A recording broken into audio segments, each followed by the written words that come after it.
If my 6-year-old son isn't afraid to take a bath after watching a shark movie, that film hasn't done its job properly. I went with my wife and 2 kids to the Meg last night. We were all pretty high up on it, thought it was going to be a good time. Ran about $53 in ticket expenses, so that was fun. I think the premise of Jason Statham roundhouse kicking a megalodon is a concept worth exploring. Fortunately, we don't get any kicks in this film. The Meg, which is based on a popular novel, had a lot of things going for it, or at least I thought that was the case going in.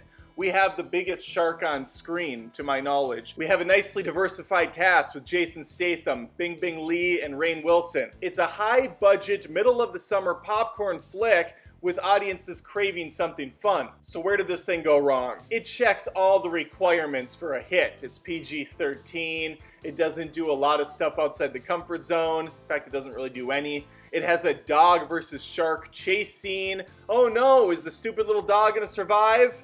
You know it is, because this has got to be a feel-good film. And I think by making this a very committee-safe flick, it ruins pretty much everything this movie could have had going for it. The pacing is preposterously slow. I have no idea how a movie about a megalodon can be so boring. It has the unfortunate disadvantage of following up some really great methodical flicks of the past. Jaws, of course, being the high and mighty praised one, but also The Shallows. The megalodon is never scary, and I think a big part of that is because the music sucks. There is no slow, drummy build-up to this thing. There's no heavy strings or instruments playing in the background to let you know that fear is on its way. The Meg also doesn't want to be that fun. It tries here and there to throw jokes in and have some comic relief in the second half of the picture, but it's too little, too late. Films like Deep Blue Sea handled this so much better. It's schlock at its finest. It's got that big budget. It's got that fun cast.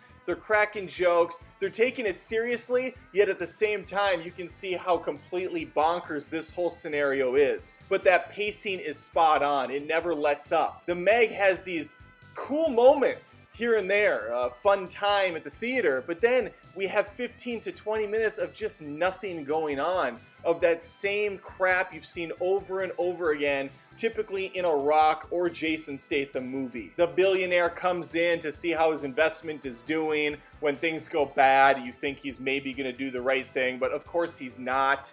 This is just by the numbers shit. You have the bitter protagonist who's been out of the game for a while, does not want to come back into the fray. He's seen some bad stuff back in the day, and nobody believes him, of course, but he's the only guy that can get the job done. The thing's not a total miss. There are some cool sections of the film. It's just, I wanted to love this thing. I really did. And this is like way down the list as far as shark films go. I do think I'd rather sit through this than Jurassic World 2 again. I think it's better than that. Mainly because that one was just so completely insulting that I don't want to go back to it. The Meg I can watch from a superficial standpoint at least, get a couple laughs out of it. So while Statham doesn't get to roundhouse kick this fucker, he does get to punch it in the face multiple times with a ship, stab it here and there, they drop bombs on it, they shoot at the thing. I mean, the Meg is taking a lot of damage and it's doing it in stride. I'd say if you're desperate for a film, go ahead, it's not gonna kill you, but I think you are gonna be soured by the experience. If you're not, just wait till it's out on DVD digital and watch it there. And definitely don't waste $53 on this thing. My son was disappointed. My son, who's 6, it was disappointed. It's PG-13, I don't give a shit. My son wants to see a shark movie, he's going to a shark movie, Hollywood. Ruby Rose is in this, almost forgot to mention her because she's so completely forgettable in everything I've ever seen her in ever. I think her character basically is based on what her hairstyle is in the picture.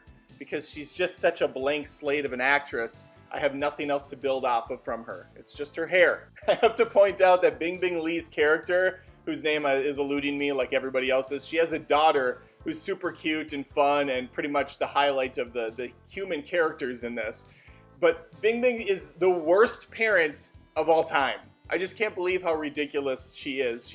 She abandons her daughter not once, or twice, but thrice. After they find out the Meg has surfaced from its underground slumber, she abandons her child on this underwater facility while she goes off to be a hero. Why does she have her child in this facility still? Get her out. Get her on land. It makes no sense. It's hilariously bad parenting. Almost like taking your 6-year-old to a shark film. Okay, so I said my piece. Walk away now. There is a tiny spoiler I'm going to do. It's just some dialogue in the film I thought was humorous, so shut it off if you want to go spoiler free on The Meg. Ruby Rose is on the computer checking things out, checking out some of the digital data, and she sees that when they left that undiscovered area at the bottom of the ocean floor, they kind of tore open a little bit of a rift, a little bit of a hole, a pocket, if you will, for the Meg to get out of. It brought up the surface temperature so that it could acclimate better and get out, or something. I don't know, science, I guess. But she says, this is easily enough time for one shark to get through, let alone 20. And all I'm thinking is, okay, there's gonna be more than one of these fuckers in the movie. And then when they killed the Meg, not even halfway through, I'm thinking, yep, here we go. So that it was completely asinine that right after they killed the most scary, horrifying creature of the ocean, one of the scientists is just swimming around right where the blood and chunky remains were of this thing. Like, oh, this is so much fun. Look at me. I'm back in the water.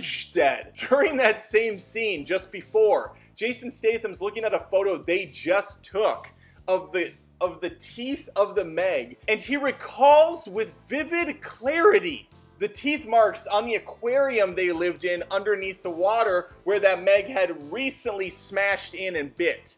And he's sitting here eyeing up the teeth with the teeth imprints, and he's like, these don't match up. Those were not the same teeth marks. Wait, what the fuck? What? How? How would you possibly come to that conclusion?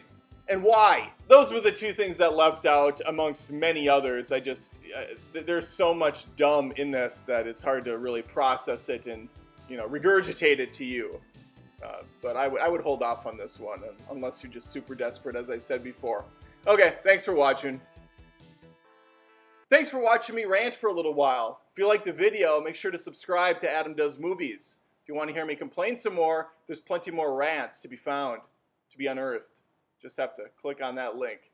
I'll just stand here and wait awkwardly while you do, making you feel uncomfortable.